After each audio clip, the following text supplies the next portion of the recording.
investigar para poder presentarnos ante el pueblo del Señor con la palabra de Dios. Por eso es importante la hermenéutica, que nos ayuda también, decíamos la vez pasada, esto es un breve resumen que estamos haciendo, nos ayuda también para evitar errores doctrinales. Le poníamos ejemplo el mes anterior, que hay muchos que dicen que a la mujer no se le debe aplicar ningún suero, ninguna inyección en el parto, que para con dolores, porque la Biblia dice que eso es por causa de que cometió pecado y la mujer parirá con dolores y por lo tanto no le pongan nada. Otros por ahí dicen la transfusión de sangre, no, que se muera mejor, porque han malinterpretado las Sagradas Escrituras.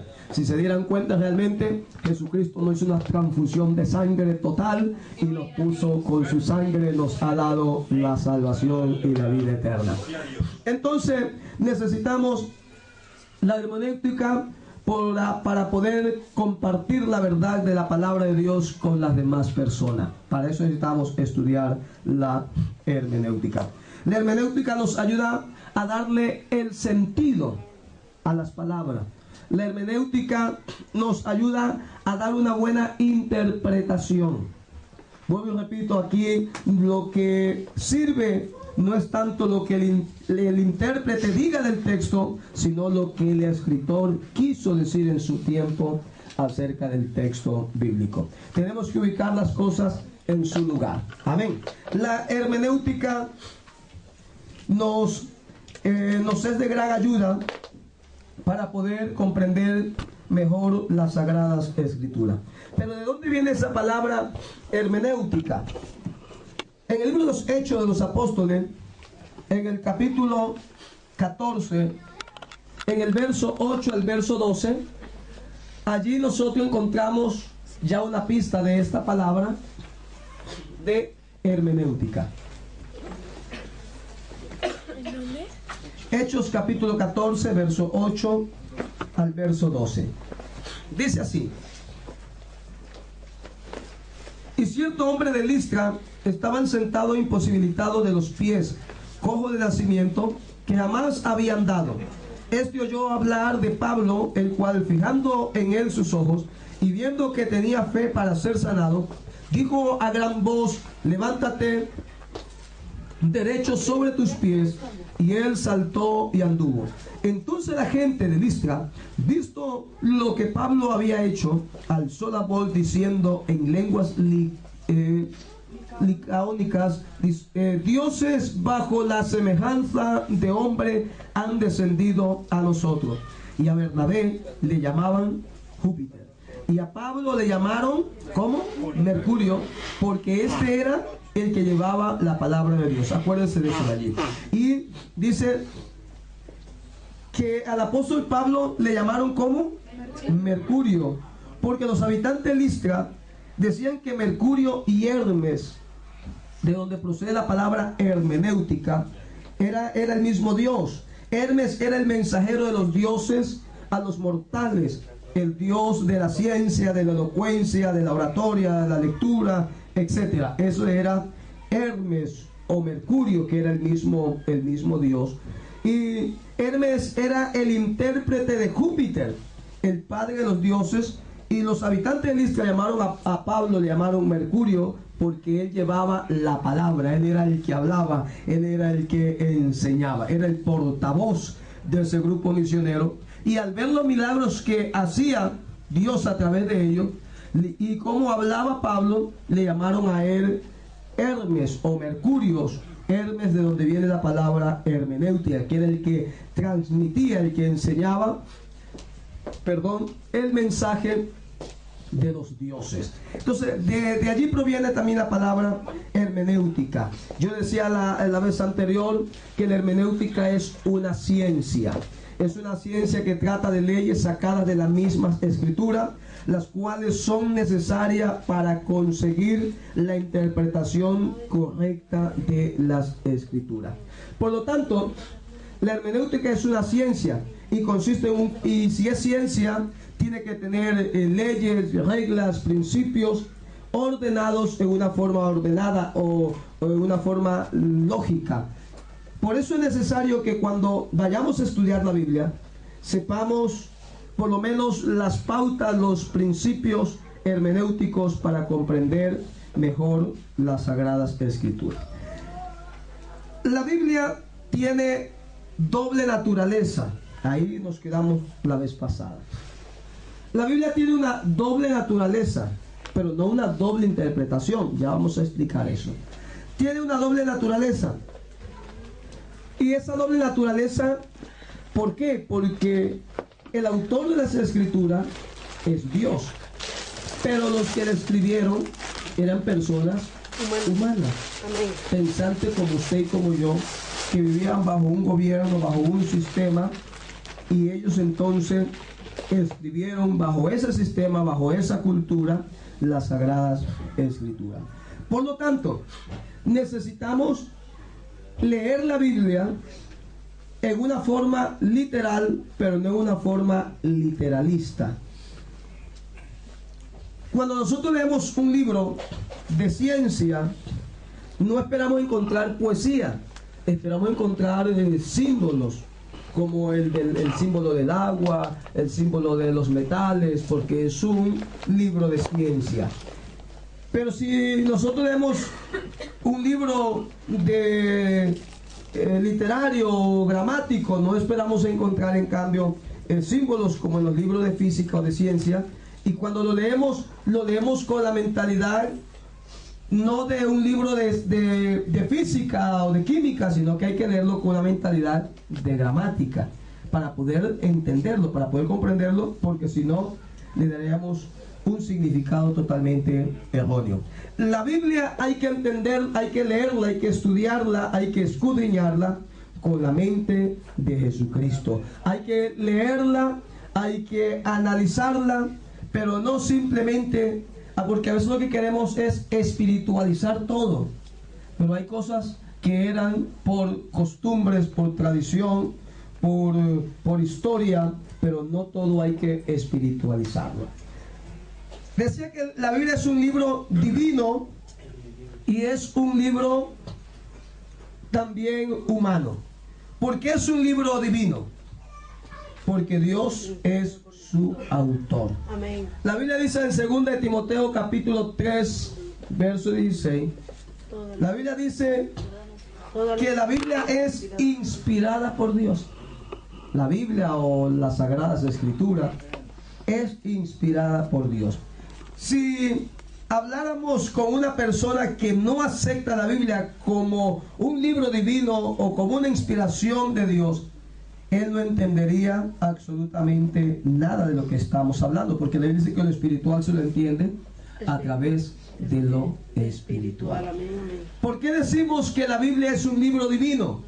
El libro de San Juan capítulo 10 verso 35 nos dice: nosotros decimos que la Biblia es un libro divino porque en ella no hay errores alguno.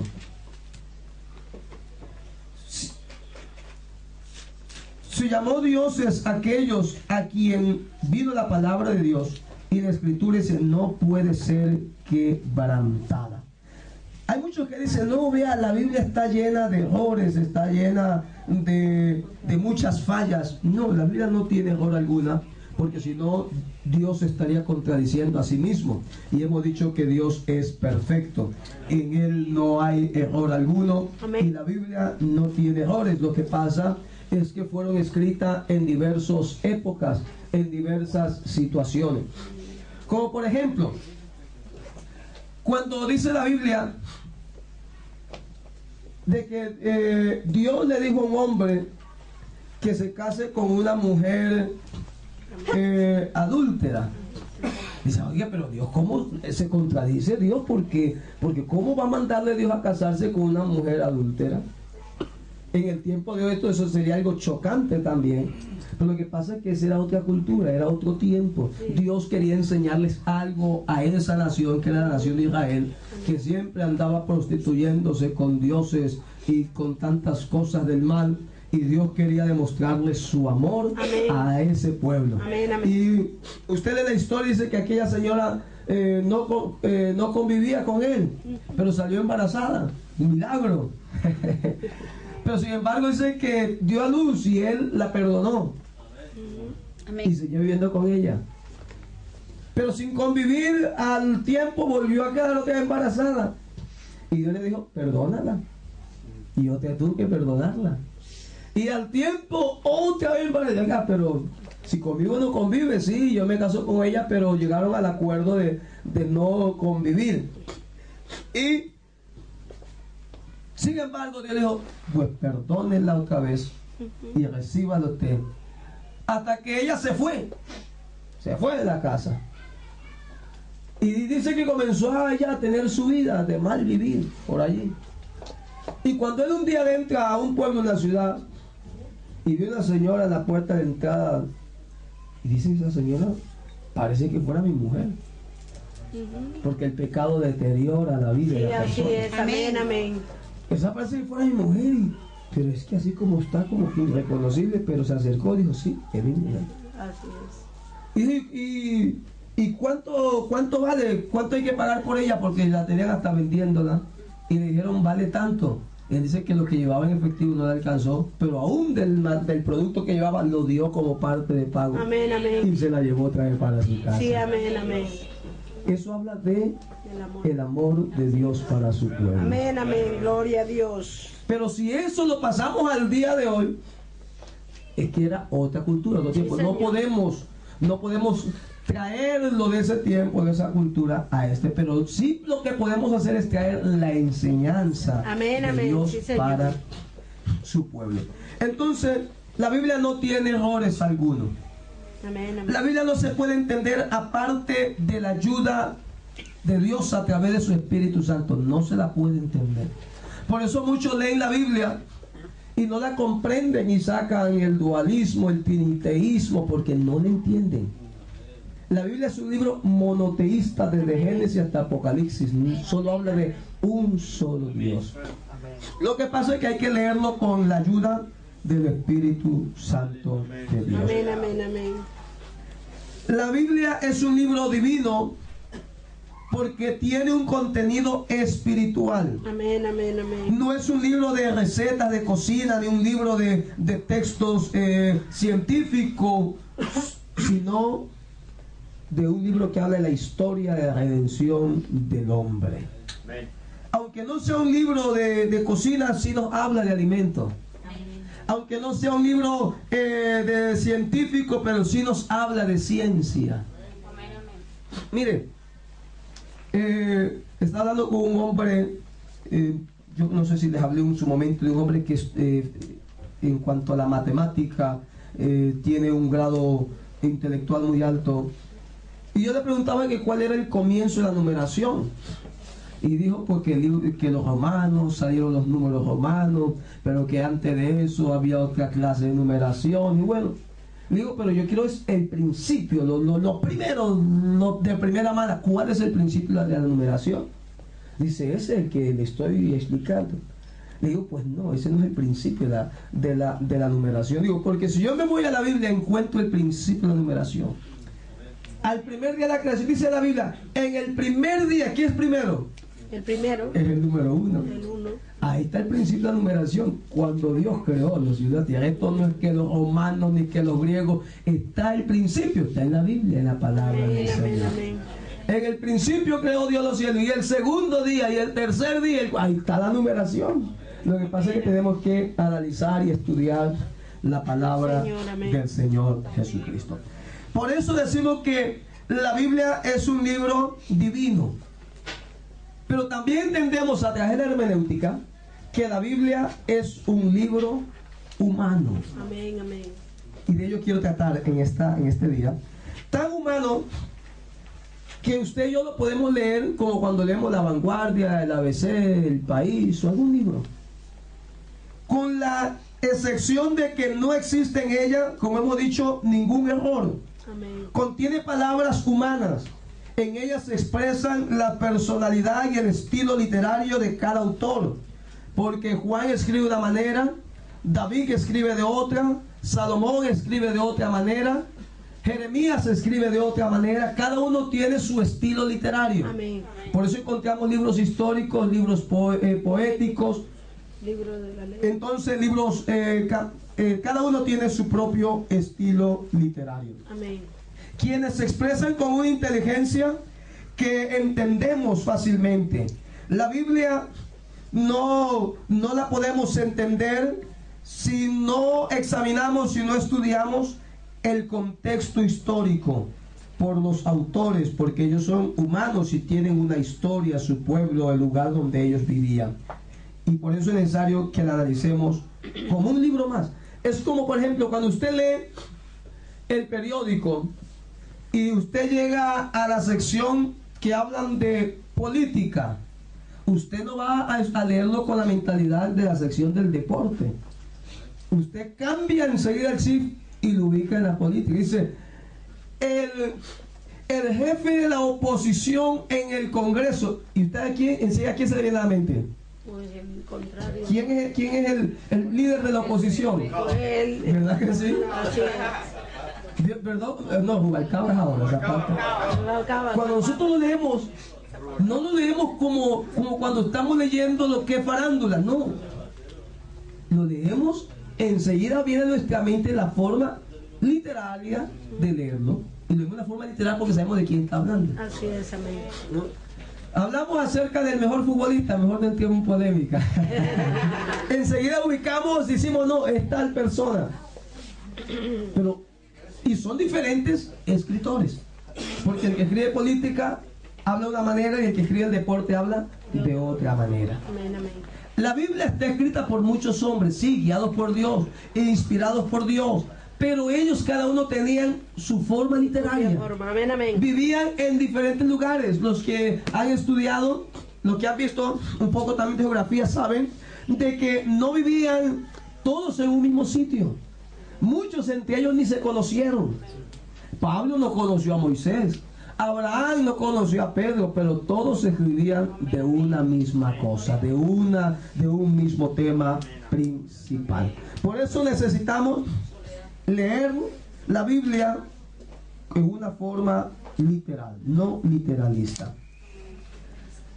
La Biblia habla de los autores y por eso ahora mismo hay Biblias que le vienen con una introducción a cada libro y le va diciendo ese escritor cuándo lo hizo, le da los temas principales de cada libro, los temas principales de cada capítulo. Hoy se ha facilitado de que usted pueda leer la Biblia por capítulos. Antes no estaba así, era un solo pergamino, un solo manuscrito, pero hoy se ha facilitado para poderle dar la correcta interpretación. La interpretación de las escrituras no es exclusivamente una cuestión de iluminación espiritual por un lado, ni por otro un mero ejercicio intelectual. No, yo tengo una inteligencia, una capacidad y yo le voy a interpretar este libro. No. El intérprete no debe de caer en un extremo por huir de un místico entendimiento falso de la palabra de Dios. No debe de encerrarse en sus propios conceptos, en sus propios pensamientos. El que quiere estudiar la Biblia necesita un corazón humilde y pedir la ayuda, la guía del Espíritu Santo del Señor. Mientras que usted está usando la inteligencia que Dios le ha dado, usted está diciendo, Señor, ayúdame que yo pueda ubicarme bien, dirigir bien, interpretar bien, para poder hacer una buena enseñanza de la palabra del Señor. Porque en sus manos y en las mías está el darle la correcta interpretación a las Escrituras. Porque si usted le da una mala interpretación, puede desviar el alma de una persona. Y qué bonito es, hermano, que usted y yo tomemos en serio esta parte, porque es una bendición de Dios poder interpretarla. Amén. Y enseñarla bien. Como es un libro humano, pues tiene sus leyes también. Es como cuando estudiamos gramática. La gramática no es simplemente hablar el castellano, tiene sus leyes. Y dentro de sus leyes nos están hablando del sustantivo, del predicado, del adjetivo, del verbo, y tenemos que nosotros estudiarlas para poder dar una buena lectura o dar una buena oratoria. Entonces tiene leyes humanas. ¿Y cuáles son esas leyes humanas? Es lo que vamos a mirar el día de hoy. Las leyes generales que se emplean para interpretar otras literaturas, puesto que se trata de las mismas palabras humanas. Nuestra meta es descubrir el significado del texto bíblico. El significado de cualquier texto siempre se encuentra en la mente del autor. Para conseguir el significado, de alguna forma hemos de hacer que la experiencia del autor sea también nuestra experiencia y sus pensamientos nuestros pensamientos, puesto que el lenguaje toma por sentado una experiencia común. Tenemos que acercarnos lo más posible al pensamiento del escritor. La mayoría de los eruditos de teología conservadora creen que el método literario es el más consistente para poder acercarnos, para poder allegarnos más a lo que el escritor quiso decir. Por eso es necesario, cuando vamos a hacer hermenéutica, hacernos las siguientes preguntas que lo hacemos para todos. Como por ejemplo, vuelvo y hablo acerca del líder de la oposición. Cuando uno lee algo de lo que él ha dicho en el Congreso, si está hablando, digamos, acerca de lo que es muy famoso ahora, el paro. Pero lo dice en un momento en que el pueblo está de expectativa de que quiere oír qué ha pasado, si ha subido, si ha bajado. Entonces él aprovecha ese momento y dice, ahora es mi momento. Y el que está escuchando dice, pero ¿por qué dijo eso? Ah, no, es que quiere hacerle una oposición al gobierno. ¿Pero para qué lo dijo? Para que pierda puntos Rajoy. ¿Cuándo lo dijo? Justamente cuando ameritaba el tiempo. ¿Y dónde lo dijo? En el Congreso. Entonces uno, cuando lee, uno está haciendo hermenéutica, ni cuenta se da, y uno está haciendo hermenéutica. Eso que nos preguntamos, cuando estamos escuchando a un político, por decirlo así, es lo que nosotros usamos también cuando vamos a exponer o cuando escuchamos un mensaje. ¿Quién lo dijo? ¿Dónde lo dijo? ¿Por qué lo dijo? ¿Para qué lo dijo? ¿Cómo lo dijo? ¿Dónde lo dijo? Todo eso tenemos que nosotros preguntarnos para poder estudiar la palabra del Señor. Amén. Venid a mí todo aquel que esté cansado. ¿Quién lo dijo? Jesucristo. Entonces, ¿y por qué lo dijo? Porque Él es el único que da el descanso al hombre. Señor, amén. ¿Cuándo lo dijo? Cuando el hombre estaba agobiado en sus maldades. Venid a mí, dijo el Señor. Entonces, vamos elaborando lo que anteriormente habíamos hablado, un bosquejo bíblico. Pero eso nos ayuda, antes de que para hacer un bosquejo bíblico nos ayude para poder dar la interpretación correcta. Amén. ¿Cuándo lo dijo? Y eso es muy importante, saber los tiempos, las dispensaciones, el medio en el cual lo dijo. El autor nunca está en desacuerdo con lo que él ha dicho.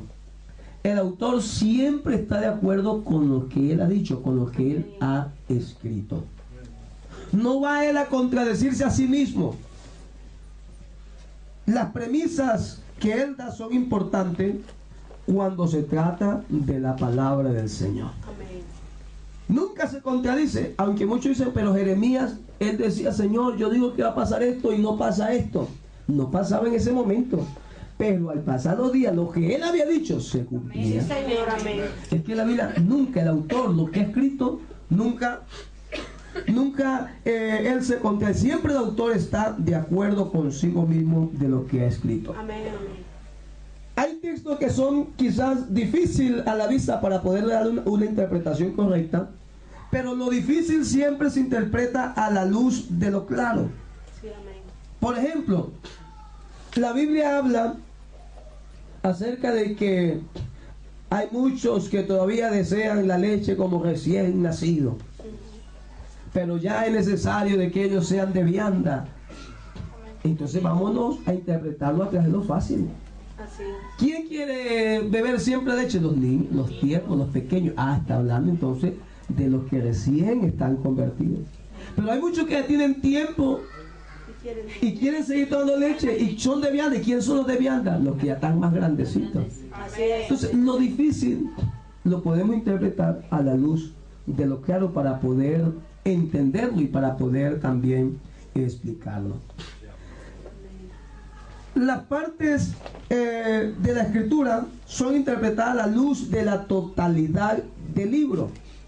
Por eso necesitamos entender cada libro acerca de qué se refiere, acerca de qué está hablando aquel libro. Por eso ya lo hemos visto en otros tiempos, en otros días, cómo está separada la Biblia. Los primeros 5 libros de la Biblia son los libros de la ley o los libros del canon de la ley, los libros pentateucos. Después vienen los 12 libros que son los libros históricos, me hablan de una historia. Después de eso vienen los libros poéticos. Entonces los profetas mayores, profetas menores, y según eso usted ya va entendiendo, va ubicando entonces quién lo dijo, por qué lo dijo, cuándo lo dijo, para quién lo dijo, por qué lo dijo, porque lo vamos a ir ubicando cada uno en su sitio, en su lugar. Y lo importante al analizar o al estudiar un texto, hermanos, lo importante es conocer el contexto. Es muy importante analizarlo. El contexto siempre puede estar antes del texto o puede estar después del texto bíblico.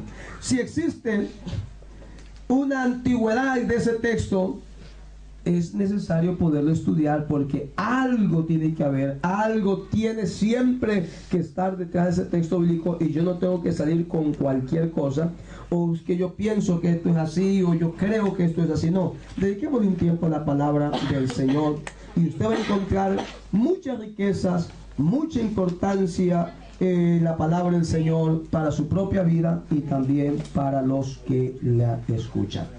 ¿Cuál es el método literal que se debe utilizar para poder entender la palabra del Señor? Son 3. El uno es el histórico, el otro es el gramático o de la gramática, y el otro es el de la cultura. Histórico, gramático y cultural, y de la cultura. Entonces vamos a mirar el histórico. Vamos a mirar el histórico.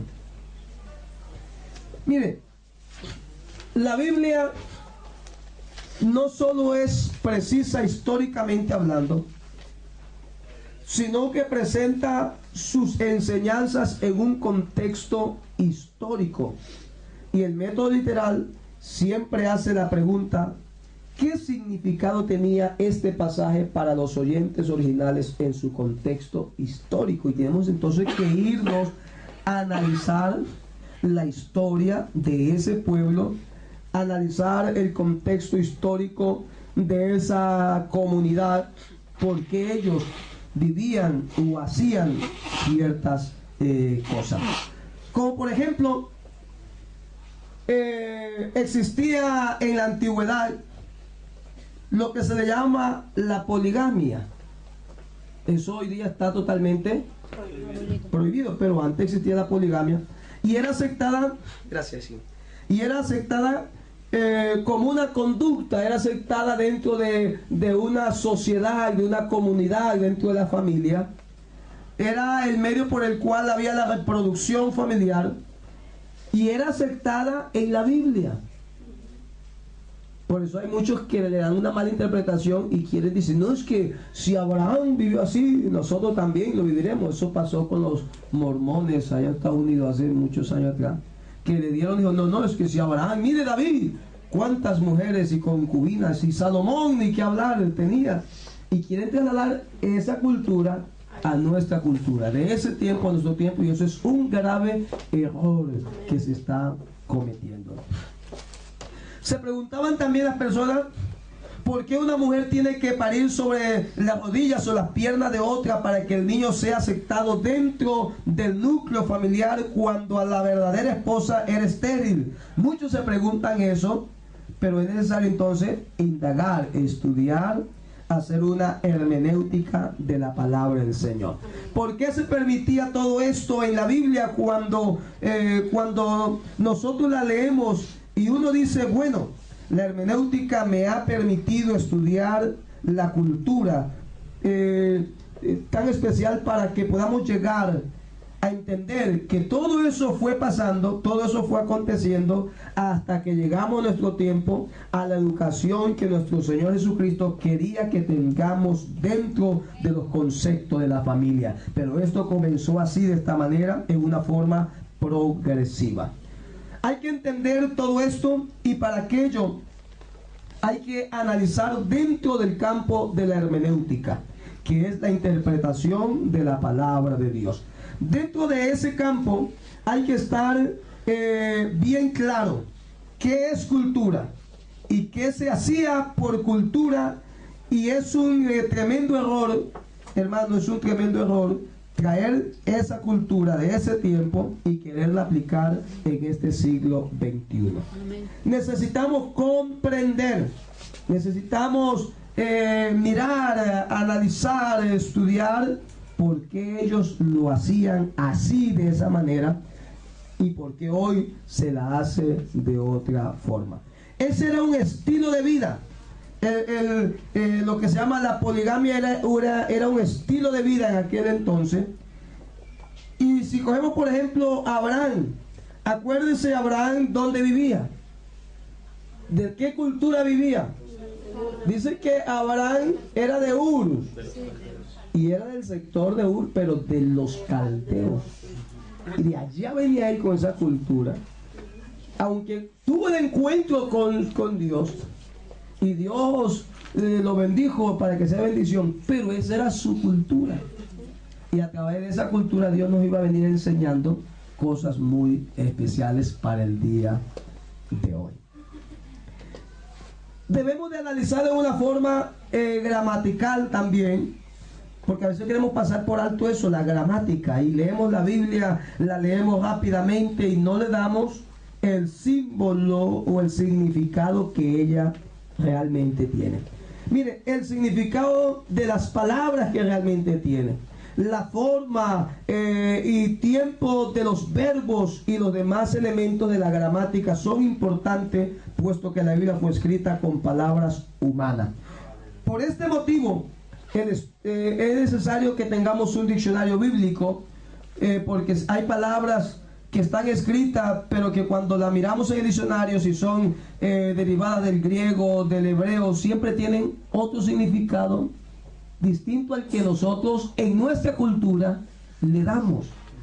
Aunque sea una misma palabra, pero en ellos significaba otra cosa, y nosotros la queremos aplicar a nuestra cultura y darle otro significado. Pero lo que queremos es acercarnos al pensamiento, a lo que el escritor trataba de darnos a entender con esas palabras.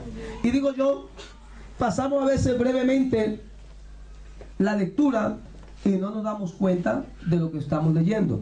Como por ejemplo en el libro de Mateo, en el capítulo 28,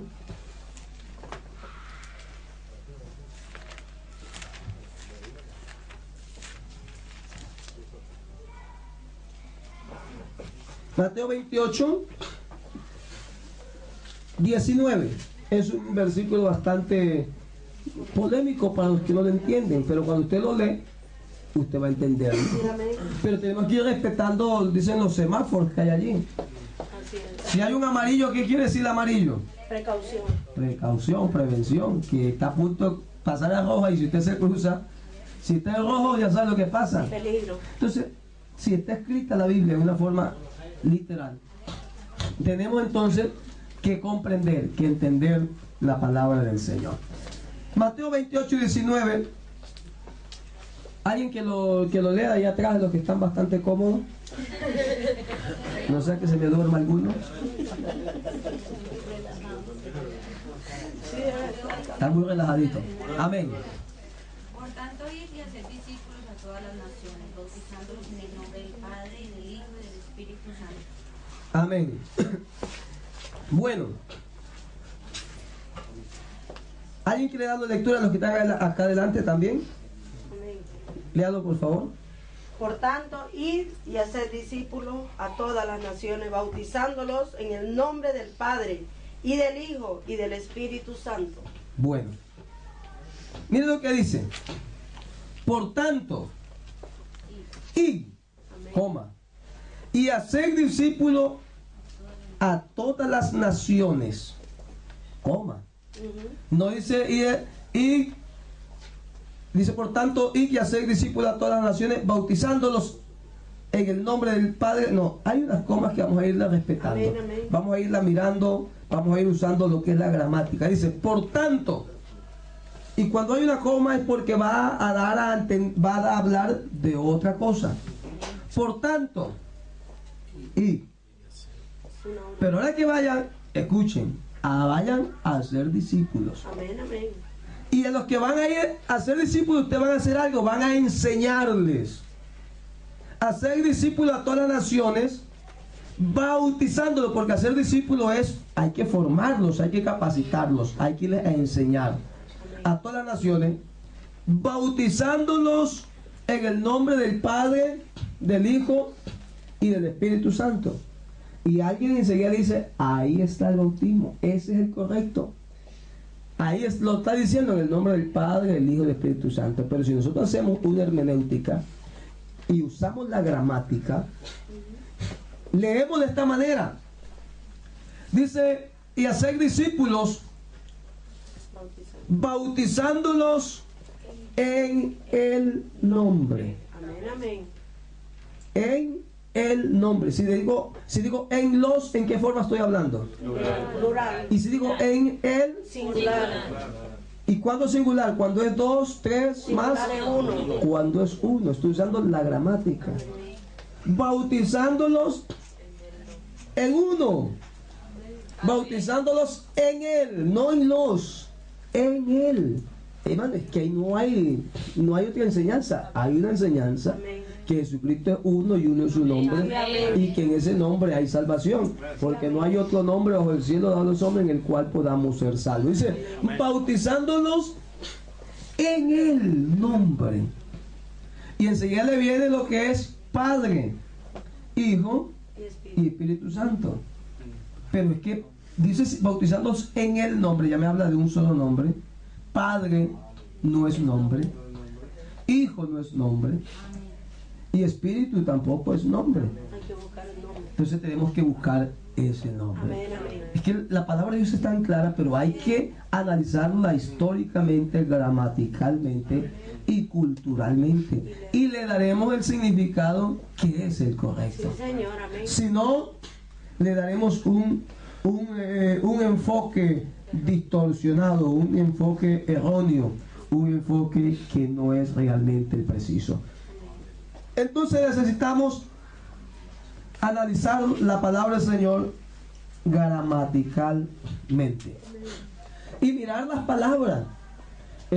También hay otro ejemplo, el de San Juan, que a veces lo leemos rápidamente y no entendemos lo que estamos leyendo. Yo creo que un día, no sé si cuando hablábamos de homilética lo miramos.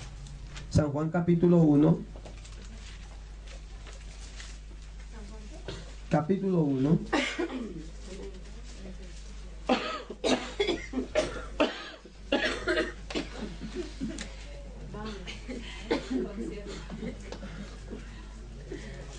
Capítulo 1, versículo 11. Amén. Lo sabemos de memoria, ¿verdad? Amén. A ver, de aquí un hermano que me lo diga así de memoria, sin leerlo en la Biblia, porque lo sabemos de memoria. Alguien que me lo diga este sector. ¿Perdón? Vale, aquí alguien que me lo diga. A lo suyo vino y los suyos no le recibieron. Exactamente. Amén. ¿Alguien quiere decirlo? A lo suyo vino y A lo suyo. Exactamente. A lo suyo vino y Pero a veces lo leemos rápidamente, decimos a los suyos vino y los suyos no a le lo recibieron. suyo. A lo suyo vino. Y eso no dice la Biblia. Entonces necesitamos la gramática Sí, para ir amén. ubicando las cosas en su sitio. ¿No? A lo suyo vino. ¿Y qué era lo suyo? Su propósito. Su Vino propósito. a buscar y a salvar lo que se había perdido. Eso a lo suyo vino. Sí, amén.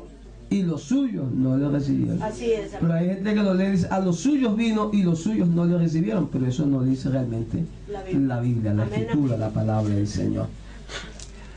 Cuando leemos la Biblia, el verso 14, hay muchos que lo escogen también para decir, ahí está, hermano, vea, hay más de un Dios. ¿Y dónde lo cogen? Cuando dice, y aquel verbo, Fue chocarme. Aquel verbo, ya escuché por aquí, donde dice, aquel verbo no dice se hizo carne. Fue hecho carne. A veces, aquel verbo se hizo, no, el verbo no se hizo carne. Aquel verbo fue hecho.